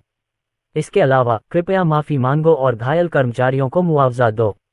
अगर तुम नहीं चाहते तो मैं कानूनी रास्ता अपना सकता हूँ। हे जियानकी ने मानो कोई मजेदार चुटकुला सुना हो और आश्चर्य से कहा, तुम मुझसे कानून के बारे में बात करना चाहते हो? भाड़ में जाओ, पहले मेरे सवाल का जवाब दो। जैसे ही उसने बोलना समाप्त किया, तेज हवा का झोंका आया और उसने डाक हॉल विशेषज्ञ को लात मारने की कोशिश की। डाक हॉल से आए साधक को स्वाभाविक रूप से हल्के में नहीं लिया जा सकता था। वह पलटा और दूसरे पक्ष के पैर को पकड़ने के लिए अपना हाथ खोला, लेकिन जैसे ही वह बल का प्रयोग करने वाला था, एक बूढ़ा आदमी अचानक उसके बगल में आया और उसके कंधे पर हथेली से वार किया। टकराना। डाक हॉल विशेषज्ञ ने सीधे वार झेला और 6 कदम पीछे हट गया। 6ठे कदम पर हवा के एक झोंके ने उसकी पीठ को ढक लिया और उसे रोक दिया। उसने पलटकर अर्जुन को देखा और जल्दी से कहा, हॉल मास्टर। अर्जुन ने शांति से कहा, मैं इस मामले को संभाल लूंगा। हाँ, हॉल मास्टर। डार्क हॉल साधक पीछे हट गया जबकि अर्जुन हे जियांकी के पास आया। तुम कौन हो? तुम्हें यहाँ किसने भेजा? हे जियांकी को इस लहजे में बात किए जाने पर काफी दुख हुआ। तुम कौन हो? मैं ही सवाल पूछ रहा हूँ। तुम खुद को क्या समझते हो? इससे पहले कि वह अपनी बात पूरी कर पाता, अर्जुन ने कदम बढ़ाया। एजियो ड्रैगन फैंटम बॉडी तकनीक सक्रिय हो गई और वह तुरंत ही जियांकी के सामने आ गया। अगले ही पल उसने लापरवाही से हे जियांकी को लात मार दी। हे जियांकी को उम्मीद नहीं थी कि दूसरा पक्ष अचानक कोई कदम उठाएगा और दोनों बूढ़े भी हैरान रह गए। अर्जुन बहुत तेज था। टकराना। ये लात सीधे ही जियांकी के पेट के निचले हिस्से पर लगी जिससे वह उछल पड़ा। उसने मुंह से खून थूका और उसका चेहरा दर्द से मुड़ गया। यहाँ तक कि उसकी कुछ पसलियां भी टूटी हुई लग रही थीं। अर्जुन के अचानक हमले से सभी लोग अचंभित रह गए। कोई हिचकिचाहट नहीं थी। ये बच्चा पागल होगा। अन्य लड़के और लड़कियों ने तुरंत ही जियांकी को खड़ा होने में मदद की। युवा मास्टर है, क्या आप ठीक हैं? हे जियांकी ने सबको दूर धकेल दिया और एक गोली निकालकर खा ली। उसने अर्जुन को घूरते हुए कहा, क्या तुम लोग नहीं देख सकते कि मैं ठीक हूं या नहीं? भाड़ में जाओ। एल्डर यू, उस छोटे कमीने को पकड़ो। दोनों बूढ़ों ने सिर हिलाया और अर्जुन की ओर चले गए। तभी कार में बैठी विमला ने लोगों के समूह को पहचान लिया और वह तुरंत कार से उतरकर अर्जुन के पास आ गई। छोटे चेन, लोगों का ये समूह राजधानी में रहने वाले हे परिवार से है। मैंने उन दो बुजुर्गों को पहले भी देखा है। उन्हें कम करके नहीं आंका जा सकता। राजधानी में रहने वाले हे परिवार को राजधानी का एक पुराना मार्शल आर्ट परिवार भी माना जाता है और वे उन परिवारों में से एक हैं जिनकी हमेशा से इस जमीन के टुकड़े में दिलचस्पी रही है। वह अर्जुन के व्यक्तित्व को जानती थी और उम्मीद करती थी कि वह थोड़ा पीछे हट जाएगा। आखिरकार एक मां के रूप में वह नहीं चाहती थी कि अर्जुन के बहुत सारे दुश्मन हों। जियांग परिवार और लिन परिवार से निपटना पहले से ही काफी मुश्किल था। अगर हे परिवार को भी इसमें शामिल कर लिया जाए तो यह और भी ज्यादा परेशानी भरा हो जाएगा। अर्जुन की नज़र में कोई बदलाव नहीं आया। उसने कहा, लिन परिवार की तुलना में हे परिवार कैसा है? उनकी तुलना लिन परिवार से नहीं की जा सकती। विमला ने अपना सिर हिलाया। अर्जुन के होठों पर एक ठंडी मुस्कान आ गई। माँ, क्या आपने ये कहावत सुनी है, बंदर को चेतावनी देने के लिए मुर्गी को मार दो? विमला के चेहरे पर भाव बदल गए और उसने जल्दी से कहा, छोटे चेन, हे परिवार कोई मुर्गे नहीं हैं। वे हजारों सालों से राजधानी में हैं। ज्यादा दूर न जाना ही बेहतर है, नहीं तो बहुत परेशानी होगी। माँ, मुझे पता है कि मैं क्या कर रहा हूँ। ये काम मुझ पर छोड़ दो। ये देखकर कि वह अर्जुन को मना नहीं सकती, विमला ने अर्जुन पर भरोसा करने का निर्णय लिया। अर्जुन एक कदम आगे बढ़ा। उसके चेहरे पर हत्या करने की कोई भावना नहीं थी, लेकिन उसके चारों ओर एक शैतानी आभा थी। दोनों बूढ़े आदमी अर्जुन के पास पहुंचे। बेटे, मेरे युवा मालिक से तुम्हारी कोई दुश्मनी नहीं है। तुम्हें इतना निर्दयी क्यों होना पड़ा? एल्डर यू बोले। उनका स्वर धमकी भरा था और उनका अदृश्य दबाव अर्जुन पर था। अर्जुन ने दीवार से टकराए हमर और घायल हुए कुछ निर्दोष मजदूरों की ओर देखा। उसने शांति से कहा, क्या तुम्हें मुझे इन बातों का स्पष्टीकरण नहीं देना चाहिए? अध्याय 438 मल्होत्रा परिवार। ओह, तुमने हमसे स्पष्टीकरण मांगने की हिम्मत की। क्या तुम जानते हो कि तुम किसके साथ काम कर रहे हो? एल्डर यू की आवाज ठंडी हो गई। वह अपने पीछे हे जियांकी की दर्दनाक कराहें सुन सकता था। यदि इस मामले को ठीक से नहीं संभाला गया तो हो सकता है कि वह परिवार में अपना अतिथि वरिष्ठ का पद भी खो दे। गोली लेने के बाद ही जियांकी की हालत में थोड़ा सुधार हुआ। वह लंगड़ाता हुआ आया और बोला, तुम इस आदमी से बात क्यों कर रहे हो? बस इसे नीचे ले जाओ। हाँ, युवा मास्टर। अगले ही पल दो आकृतियां अर्जुन की ओर दौड़ी। दो खंजर अचानक प्रकट हुए जो खतरनाक ढंग से चमक रहे थे और अर्जुन के महत्वपूर्ण बिंदुओं पर निशाना साध रहे थे। जाहिर है, उन दोनों का पीछे हटने का कोई इरादा नहीं था। विमला अर्जुन की मदद करना चाहती थी, लेकिन जब उसने अर्जुन के शांत चेहरे को देखा तो उसने खुद को रोक लिया। उसे अपने बेटे पर विश्वास था। उनके आक्रमण देखकर अर्जुन ने केवल इतना कहा, तुमने मुझे निराश कर दिया है। जब एल्डर यू और एल्डर क्यू ने यह आवाज़ सुनी तो उन्हें पता चल गया कि इस व्यक्ति से निपटना आसान नहीं होगा। उन्होंने अब और संकोच नहीं किया और अपनी ताकत बढ़ाने ही वाले थे कि तभी एक जोड़ी हाथों ने उनकी कलाइयों को पकड़ लिया और उनके हमलावर पुतले अचानक रुक गए। दो बेकार लोग जो हुआक्सिया की ग्रैंड मास्टर रैंकिंग के शीर्ष 10 में प्रवेश करने के लिए भी योग्य नहीं हैं, क्या वे मेरे सामने दिखावा करने की हिम्मत कर सकते हैं? पुची। एक क्षण में उनके हाथों में मौजूद हथियार गायब हो गए। कुछ ही क्षणों बाद उन्हें ऐसा महसूस हुआ कि किसी चीज से उनकी गर्दनें कट रही हैं और एक ठंडी हत्या की भावना ने उनके पूरे शरीर को जकड़ लिया। यह दोनों बूढ़ों ने अवचेतन रूप से अपने सिर उठाए और पाया कि जो हथियार उन्होंने अभी तक पकड़े हुए थे वे पहले ही उनकी गर्दन में घुस चुके थे। उनके वस्त्र रक्त से सने हुए थे और वे भयभीत होकर अर्जुन को देख रहे थे। वे बोल भी नहीं पा रहे थे। वे परिवार में शक्तिशाली नहीं माने जाते थे, लेकिन ये तथ्य कि ओल्ड मास्टर हे ने उन्हें हेजियांकी की रक्षा करने के लिए कहा था, ये साबित करता है कि वे शक्तिशाली विशेषज्ञ थे। कम से कम राजधानी में जब तक वे ग्रैंड मास्टर रैंकिंग के शीर्ष 10 में उन राक्षसों का सामना नहीं करते तब तक कुछ नहीं होगा। इसलिए उन्हें उम्मीद नहीं थी कि वे एक ऐसे युवक के हाथों पड़ेंगे जिसे वे जानते भी नहीं थे। ये बच्चा कौन था? धप! दोनों बूढ़े आदमी जमीन पर गिर पड़े, उनकी आंखें मौत में खुली रह गईं। हे परिवार के सदस्य स्तब्ध रह गए। किसने सोचा था कि बात इस हद तक बढ़ जाएगी? बूढ़े मास्टर ने उन्हें केवल स्थिति की जांच करने के लिए कहा था, लेकिन उन्हें एक पागल का सामना करने की उम्मीद नहीं थी।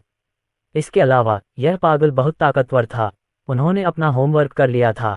जिस जमीन पर उन्होंने कब्जा किया था वह राजधानी के किसी मार्शल आर्ट परिवार की नहीं थी, वरना अफवाहें जरूर फैलतीं। चूंकि यह उन परिवारों में से एक नहीं था, इसलिए यह परिवार उन्हें नीचे गिराने के लिए पहला कदम उठाना चाहता था। हालांकि न केवल हेजियांकी घायल हो गया था, बल्कि यह परिवार के 2 अतिथि बुजुर्गों की भी मृत्यु हो गई थी।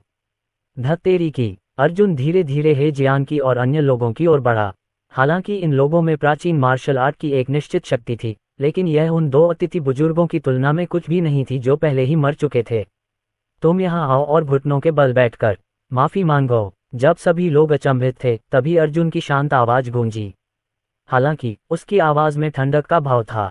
वह जिस व्यक्ति का उल्लेख कर रहा था वह निश्चित रूप से हेजियांकी था। हेजियांकी ने अवचेतन रूप से दूसरों के पीछे एक कदम पीछे ले लिया। मैं हे परिवार का सबसे बड़ा बेटा हूँ, तुम मुझे छू नहीं सकते। हे परिवार राजधानी का एक शीर्ष परिवार है। मेरे पिता का गुस्सा तुम्हारे जैसे बच्चों के लिए बर्दाश्त से बाहर है। अर्जुन ने हेजियांकी की ओर चंचल भाव से देखा। कुछ देर चुप रहने के बाद वह ठंडी हंसी हंसने लगा। आप क्या कर रहे हैं? हेजियांकी क्षण भर के लिए स्तब्ध रह गया और कुछ भी कहने की हिम्मत नहीं जुटा पाया। चूंकि आपकी बात खत्म हो गई है तो यहाँ वापस आ जाइए। अर्जुन ने अपने हाथ से उसे पकड़ लिया और अपनी असली क्यूई को मुक्त कर दिया। एक अदृश्य शक्ति ने हेजियांकी को घेर लिया। हो! हेजियांकी को ऐसा महसूस हुआ कि कोई अदृश्य शक्ति उसे अर्जुन की ओर खींच रही है। बाकी लोगों ने उसे पकड़ने की कोशिश की, लेकिन जल्द ही उन्हें एहसास हो गया कि यह बेकार है। पलक झपकते ही हेजियांकी को अर्जुन के सामने खींच लिया गया। फिर आकाश से एक अदृश्य दबाव आया, जिससे हेजियांकी जमीन पर घुटनों के बल बैठ गया। उसका शरीर लगभग झुक गया। उसका चेहरा अपमान से भरा था। हे परिवार के सबसे बड़े बेटे के रूप में कौन उसे घुटने टेकने के लिए मजबूर करने की हिम्मत करेगा? अगर यह बात बाहर आ गई तो वह राजधानी में हंसी का पात्र बन जाएगा। मैं तुम्हारे पीछे वाले को देखना चाहता हूँ। मैं भैरव सिंह को देखना चाहता हूँ। मैं इस जगह के मालिक को देखना चाहता हूँ। अगर तुमने मुझे मारने की हिम्मत की तो तुम निश्चित रूप से हे परिवार के दुश्मन बन जाओगे। हेजियांकी ने फिर अर्जुन के पीछे विमला को देखा और दहाड़ते हुए कहा, न केवल तुम मरोगे बल्कि तुम्हारे पीछे की महिला भी मर जाएगी। अगर तुमने मुझे छूने की हिम्मत की तो वह भी मर जाएगी। न केवल वह मर जाएगी बल्कि अनगिनत लोगों द्वारा उसका बलात्कार भी किया जाएगा। इससे पहले कि वह अपनी बात पूरी कर पाता, उसे अपनी रीढ़ में ठंडक महसूस हुई। वह परिवार! अर्जुन ने अपनी जानलेवा आंखें सिकोड़ लीं और हेजियांकी को ऊपर से नीचे तक देखा। चूंकि तुम जानना चाहते हो, मैं तुम्हें बताता हूँ। आज से यह जगह मल्होत्रा परिवार की है। अगर किसी ने भी इस जगह पर गलत इरादे से कदम रखा तो उसे मौत के घाट उतार दिया जाएगा। इसके अलावा जो कोई भी मेरी मां का अपमान करेगा उसे मार दिया जाएगा। अर्जुन की ठंडी आवाज सबके कानों में गूंज उठी। हर किसी के चेहरे पर उदासी छा गई, क्योंकि उन्हें लगा कि एक अदृश्य हत्या का इरादा उनकी ओर बढ़ रहा है। अचानक एक ठंडी रोशनी चमकी और हेजियांकी का सिर उसके शरीर से अलग हो गया। अर्जुन ने लापरवाही से उसे दूसरों की ओर फेंक दिया। अगर हे परिवार बदला लेना चाहता है तो उनसे कहो कि वे मुझे ढूंढें, अर्जुन। मैं उनका इंतजार कर रहा हूँ। अब चले जाओ। जैसे ही उसने ये कहा, सभी लोग इतने डर गए कि उनके पैर कमजोर पड़ गए। हेजियांकी मर चुका था, सिर कटा हुआ। क्या ये बच्चा पागल था? मल्होत्रा परिवार! राजधानी में कोई मल्होत्रा परिवार नहीं था। अचानक किसी को कुछ याद आया और उस व्यक्ति को एहसास हुआ कि अर्जुन कौन है। मार्शल आर्ट क्षेत्र में कल की लड़ाई अर्जुन और इंद्रजीत लिन के बीच थी, जो ग्रैंड मास्टर रैंकिंग में दूसरे स्थान पर थे। क्या यह आदमी वास्तव में अपनी सेना स्थापित कर रहा था? क्या वह राजधानी के सभी परिवारों पर युद्ध की घोषणा करने की कोशिश कर रहा था? वे आगे कुछ सोचने की हिम्मत नहीं कर पाए। उनमें से एक ने जमीन पर पड़े उस भयानक सिर को देखा और उसके चेहरे पर डर के भाव उभर आए। उसने जल्दी से अपने कपड़े उतारे और हे जियांकी के सिर को लपेट दिया। उसने हम्मस को भी छोड़ दिया और विपरीत दिशा में भाग गया। किसने सोचा था कि अर्जुन इतना बड़ा कदम उठाएंगे? आज रात अर्जुन का नाम पूरे राजधानी में गूंजेगा। इन लोगों के चले जाने के बाद विमला मुंह सिकोड़कर चली गई।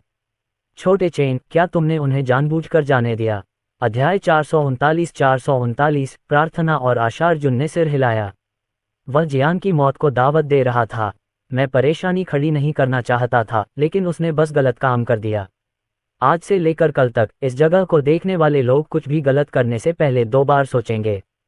जब कल मेरी लड़ाई के नतीजे सामने आएंगे तो मल्होत्रा परिवार हुआक्सिया में एक शीर्ष परिवार बनने की अपनी यात्रा शुरू कर देगा। माँ, चलो चलें, यहाँ तेज हवा चल रही है। विमला ने सिरविहीन लाश की ओर देखा और सिर हिला दिया। उसका बेटा बड़ा हो गया था और अपने फैसले खुद ले सकता था। हालांकि उसे खुद ही इसके परिणाम भुगतने होंगे।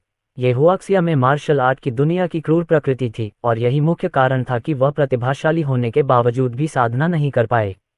वह इस गंदी दुनिया से बचना चाहती थी, लेकिन ऐसा लग रहा था कि वह अब ऐसा नहीं कर सकती। अब जब वह साधना के मार्ग पर कदम रख चुकी थी तो वह पहले ही इस दुनिया से कलंकित हो चुकी थी। इसके अलावा वह जियांग परिवार में पैदा हुई थी, इसलिए उसके पास कोई और विकल्प नहीं था। अब चूंकि लिटिल चेन बदल गया था, वह उसका समर्थन करने की पूरी कोशिश करेगी। पिछली कुछ रातों में उसने ये भी सोचा था कि यदि उसने ओल्ड मास्टर जियांग की बात मान ली होती और उसी समय साधना शुरू कर दी होती तो शायद वह अपने बच्चे और पति की रक्षा कर पाती। राजधानी के पश्चिम में एक मनो में कुछ युवक और युवतियां जमीन पर घुटनों के बल बैठे थे। उनके चेहरे बेहद पीले पड़ गए थे। उनके सामने एक पैकेट पड़ा था, खून से सना हुआ और चमकता हुआ।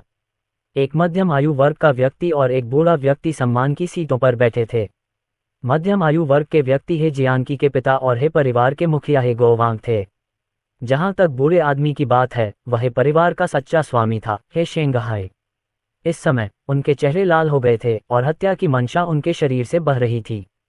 हे गोवांग गुस्से से उठ खड़ा हुआ। क्या आप कह रहे हैं कि उस जमीन के टुकड़े का मालिक अर्जुन है? अर्जुन ने आपके सामने हमारे 2 मेहमान बुजुर्गों को मार डाला और जियांकी का सिर भी ले गया। एक दाढ़ी वाले आदमी ने बार बार सिर हिलाया। परिवार के मुखिया, ये सही है। इससे भी महत्वपूर्ण बात यह है कि अर्जुन वास्तव में अपनी सेना स्थापित कर रहा है। पापा, हे गोवांग ने अपनी हथेली बगल की मेज पर पटक दी। मल्होत्रा परिवार, मेरे बेटे को मारने की उसकी हिम्मत कैसे हुई? आज मैं अपने बेटे का बदला लेने के लिए खुद इस घमंडी बदमाश का सिर काट लूंगा। हे परिवार के विशेषज्ञों, सुनो। हे गोवांग कुछ कहने ही वाला था कि तभी ओल्ड मास्टर हे उठ खड़ा हुआ। उसने अपना गुस्सा दबाते हुए उदासीनता से कहा, गोवांग, चीजें उतनी सरल नहीं हैं जितनी तुम सोचते हो। इस बार जियांकी लापरवाह था और उसने चीजों के बारे में ठीक से नहीं सोचा। उस जमीन के टुकड़े पर भैरव सिंह ने इतने सालों से कब्जा कर रखा था, फिर भी वह उसे उस बच्चे को देने को तैयार था। इसके अलावा उस बच्चे ने इंद्रजीत लिन को चुनौती देने की हिम्मत की, इसलिए यह उतना आसान नहीं होगा जितना आप सोचते हैं। कोई बात नहीं, जियांकी मर चुका है, इसलिए हमें उसकी मौत को सार्थक बनाना चाहिए और उस भूमि पर कब्जा करने के लिए उचित योजना बनानी चाहिए। हमें आज ही लड़ना चाहिए। कल चलो चलते हैं और देखते हैं कि मार्शल आर्ट के मैदान में लड़ाई कैसी होती है। हे शेंगहाई का स्वर अत्यंत शांत था। उनके पोते की हत्या हो चुकी थी, लेकिन भले ही वह क्रोधित थे, उन्हें तर्कसंगत होना था। इस बच्चे के बारे में कुछ अविश्वसनीय था और वह कितना शक्तिशाली बन गया था। इस बच्चे के पीछे कौन था? कौन सी ताकत या विशेषज्ञ छिपा था इस अंधेरे में? अज्ञात चीज सबसे भयावह थी। हे गोवांग को उम्मीद नहीं थी कि उसके पिता ऐसा कहेंगे। वह शांत होना चाहता था, लेकिन उसे एहसास हुआ कि यह असंभव था। उसने अपने पिता की ओर देखा और केवल इतना ही कह सका, पिताजी, वह बच्चा संभवतः इंद्रजीत लिन द्वारा मारा जाएगा। क्या होगा यदि वह नहीं मरा या जीत गया? हे शेंगहाई कुछ सेकंड के लिए हिचकिचाया, फिर उसके होठों पर मुस्कान आ गई।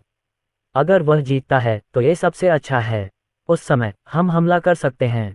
मार्शल आर्ट के क्षेत्र के नियम पत्थर की लकीर जैसे लगते हैं, लेकिन अंत में लोग ही उनका पालन करते हैं। अर्जुन ने सभी को नाराज कर दिया है, तो मार्शल आर्ट समुदाय उसे कैसे जीने दे सकता है? जहां तक मुझे पता है, हालांकि विमला जियांग परिवार की सदस्य है, लेकिन उसके परिवार और ओल्ड मास्टर जियांग के बीच संघर्ष पहले ही बढ़ चुका है। उसके लिए अर्जुन की मदद करना असंभव है। उसी समय जियांग परिवार के निवास पर बूढ़े मास्टर जियांग ने अपनी आंखें सिकोड़ लीं और अपने हाथ में लिए 2 आत्मिक पत्थरों से खेलने लगे जो कमजोर आध्यात्मिक ऊर्जा उत्सर्जित कर रहे थे। अचानक बूढ़ा आदमी रुक गया और व्यंग्यपूर्वक हंसने लगा। वह लड़का सच में मल्होत्रा परिवार को स्थापित करना चाहता है। बेपरवाह कमीना। उसे कुछ दिन पहले अर्जुन द्वारा कहे गए साहसिक शब्द धुंधले धुंधले याद आ रहे थे। इस समय जयंत जोशी खुद को रोक नहीं पाए और बोले, पिताजी, क्या हम कल युद्ध देखने जा रहे हैं? क्या आप तब कोई कदम उठाएंगे? हम। बूढ़े मास्टर जियांग ने ठंडी सांस ली। जियांग परिवार इतना भव्य कार्यक्रम कैसे नहीं देख सकता? मैं उस घमंडी बदमाश को मरते हुए देखना चाहता हूँ। मैं मानता हूँ कि उसकी ताकत खराब नहीं है और उसके पास शक्तिशाली मार्शल तकनीकें हैं। हालांकि इंद्रजीत लिन के उस जगह से लौटने के बाद वह भयानक रूप से शक्तिशाली हो गया। इस लड़ाई का नतीजा स्पष्ट है। वह कमीना निश्चित रूप से मर जाएगा। पिताजी, यदि आप अर्जुन को इस महत्वपूर्ण क्षण में बचा लेंगे तो हो सकता है कि अर्जुन मार्शल आर्ट की तकनीकें उसे सौंप दे। जयंत जोशी के चेहरे पर थोड़ा बदलाव आया। अपने पिता को मनाने के लिए वह यही एक काम कर सकता था। उसे बचाओ, बूढ़े मास्टर जियांग ने व्यंग्य किया। हालांकि उसकी मार्शल तकनीकें स्वर्ग को चुनौती देने वाली हैं, लेकिन मैं इतना मूर्ख नहीं हूं कि उसे मार्शल आर्ट के मैदान में बचा सकूं। तुम्हें पता होना चाहिए कि अर्जुन मार्शल आर्ट के मैदान से कभी भी जिंदा नहीं निकल पाएगा, चाहे कल की लड़ाई का नतीजा कुछ भी हो। उस घमंडी कमीने ने उसे दिया गया स्वर्ग विरोधी अवसर बर्बाद कर दिया है। जयंत जोशी ने अपने होंठ हल्के से काटे और चले गए। वह अर्जुन को याद दिलाने के लिए फ़ोन करना चाहता था, लेकिन उसका फ़ोन बंद था। उन्होंने विमला को फ़ोन किया, लेकिन उसका फ़ोन भी बंद था। अफसोस अर्जुन, मैं केवल प्रार्थना कर सकती हूँ और अच्छे परिणाम की आशा कर सकती हूँ। अध्याय 440 प्रस्तावना। अपने अपार्टमेंट में अर्जुन ने आंखें बंद कर लीं और अपने बेडरूम में साधना करने लगा। आज रोशनी और सान्या ने अर्जुन को परेशान नहीं किया और चुपचाप दूसरे कमरे में चली गईं। हालांकि वे दोनों चिंतित थे, फिर भी उन्होंने कुछ नहीं कहा। वे समझ नहीं पाए कि इंद्रजीत लिन कितना शक्तिशाली था, या यहाँ तक कि मार्शल आर्ट का क्षेत्र कैसे काम करता है। अंत में वे केवल अर्जुन पर अटूट विश्वास करने का विकल्प चुन सकते थे। विमला ने कई बार अर्जुन का दरवाजा धक्का देकर खोलना चाहा, लेकिन अंततः वह ऐसा नहीं कर सकी। इस समय अर्जुन संसार का कब्रिस्तान में था, जो ड्रैगन शिरा की आध्यात्मिक ऊर्जा से घिरा हुआ था। रक्त ड्रैगन उसके सिर के ऊपर चक्कर लगा रहा था और ड्रैगन की दहाड़ से ऐसा लग रहा था कि रक्त ड्रैगन का गुस्सा झलक रहा था।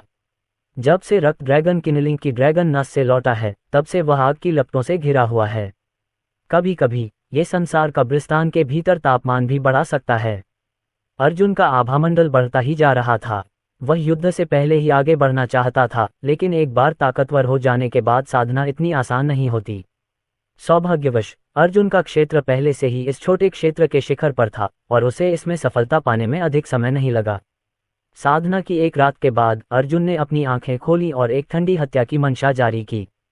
बाहर पहले से ही भोर हो चुकी थी और उसकी मां के नाश्ता बनाने की आवाज बाहर सुनी जा सकती थी। अर्जुन ने हमेशा की तरह नहाया और खाना खाया। विमला, सान्या या रोशनी ने युद्ध के बारे में कुछ भी नहीं बताया, जैसे कि जो कुछ होने वाला था वह बहुत सामान्य बात थी। सुबह 8 बजे अर्जुन नीचे गया तो उसने प्रवेश द्वार पर एक पोर्श कार खड़ी देखी। मिस्टर अर्जुन, झूया ने उसका अभिवादन किया। इसके बाद अर्जुन आगे वाली सीट पर बैठ गया, जबकि विमला और दोनों लड़कियां पीछे की सीट पर बैठ गईं। माहौल बहुत शांत था। झूया ने कार चलाते हुए अर्जुन की तरफ देखा। उसने पाया कि अर्जुन ठीक लग रहा था और उसकी आंखें बंद थीं। वह साफ तौर पर महसूस कर सकती थी कि उसका दिल तेजी से धड़क रहा है।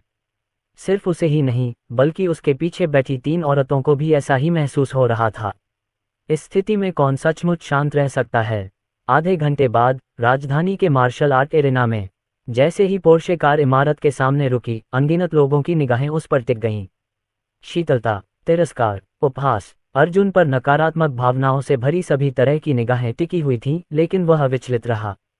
वह कार से उतरा और सीधे अखाड़े की ओर चल पड़ा। यह अखाड़ा बहुत पुराना था। ये खुला हुआ था और प्रवेश द्वार पर सुरक्षाकर्मी थे।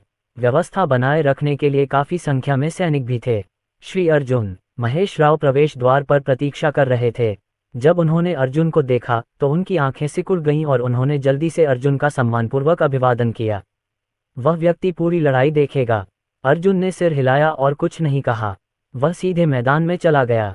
सुरक्षाकर्मियों को अर्जुन की पहचान पता थी और उन्होंने उसे नहीं रोका। अंदर बहुत ज्यादा लोग नहीं थे, लगभग 100 लोग। हालांकि जैसे ही अर्जुन प्रकट हुए, दो आकृतियां उनकी ओर बढ़ीं। ये हे ग्लोवांग और हे शेंगहाई थे। हे ग्लोवांग अपनी जगह पर रुक गया और अर्जुन को घूरता रहा।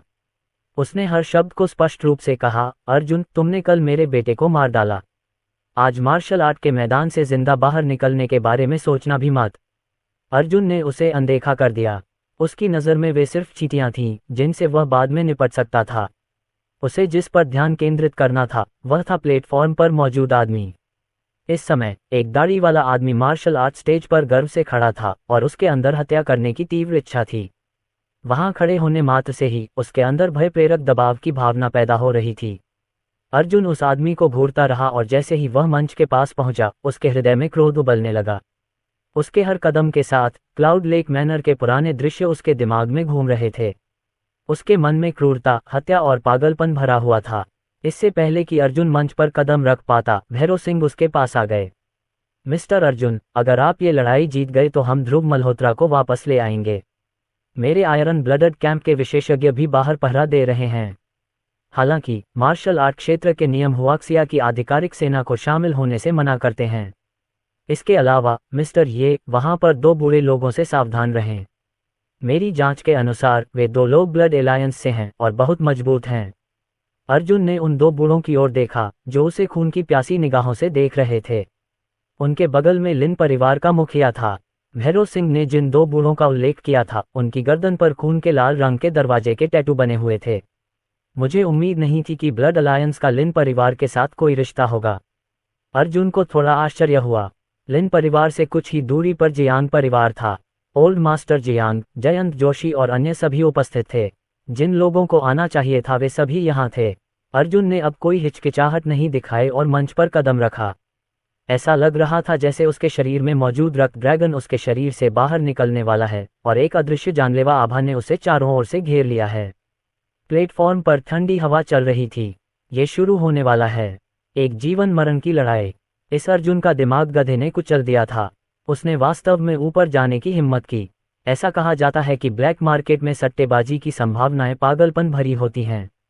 लगभग कोई भी अर्जुन पर दांव नहीं लगाना चाहता।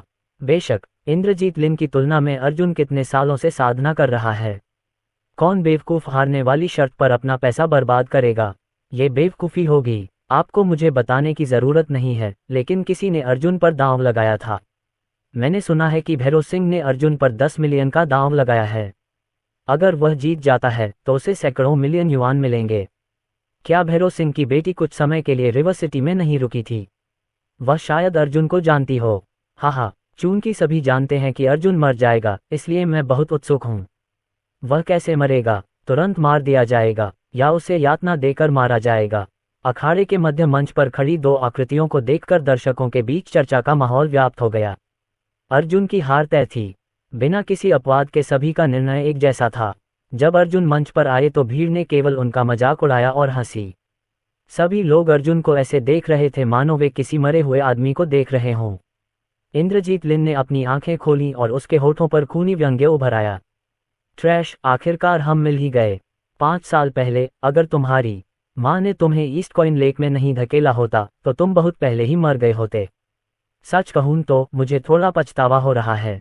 अगर मैंने तुम्हें उस समय मार दिया होता तो शायद ये सब नहीं होता। भले ही आपने साधना शुरू कर दी हो और आप में अद्भुत प्रतिभा हो, क्या आपको सचमुच लगता है कि आप मुझे हरा सकते हैं? इंद्रजीत लिन की आंखों में केवल ठंडक थी। अर्जुन के चेहरे पर उदासीनता थी। उसने कहा, 5 साल पहले मेरे मल्होत्रा परिवार को तुमने बर्बाद कर दिया था। आज मैं न केवल तुम्हें मार डालूंगा बल्कि तुम्हें अंतहीन यातना और निराशा भी दूंगा। इस समय एक शक्तिशाली आभा वाला न्यायाधीश मंच पर आया। जैसे ही वह मार्शल आर्ट क्षेत्र के कुछ नियमों को समझाने वाला था, अलग अलग दिशाओं से 2 आवाजें चिल्लाईं, कोई जरूरत नहीं। जज का चेहरा बदल गया। उसने उन दोनों के चेहरे पर नजर डाली और चुपचाप मंच से चला गया। अचानक घंटी बजी। युद्ध अब शुरू होता है। जैसे ही उन्होंने बोलना समाप्त किया, इंद्रजीत लिन की बर्फीली हत्या की मंशा और आध्यात्मिक दबाव प्रकट हो गया। दूसरे पक्ष की हत्या की मंशा और आध्यात्मिक दबाव को महसूस करते हुए अर्जुन ने अचानक अपनी आंखें बंद कर लीं और अपने डेंटियन में सच्ची क्यूई के हर हिस्से को जुटाया। उसका पूरा शरीर जानलेवा आभा से ढका हुआ था और ऐसा लग रहा था जैसे वह लाल रंग की रोशनी से भरा हुआ हो। अध्याय 441 गलतफहमी। घमंडी और अज्ञानी। जब तुम मरने वाले हो तब भी तुम बहादुर बनने की कोशिश कर रहे हो। इंद्रजीत लिन का चेहरा तब क्रूर हो गया जब उसने देखा कि अर्जुन अपनी आंखें बंद कर रहा है। क्या ये कूड़ा अब उस पर नजर रख रहा था? वह मौत को दावत दे रहा था।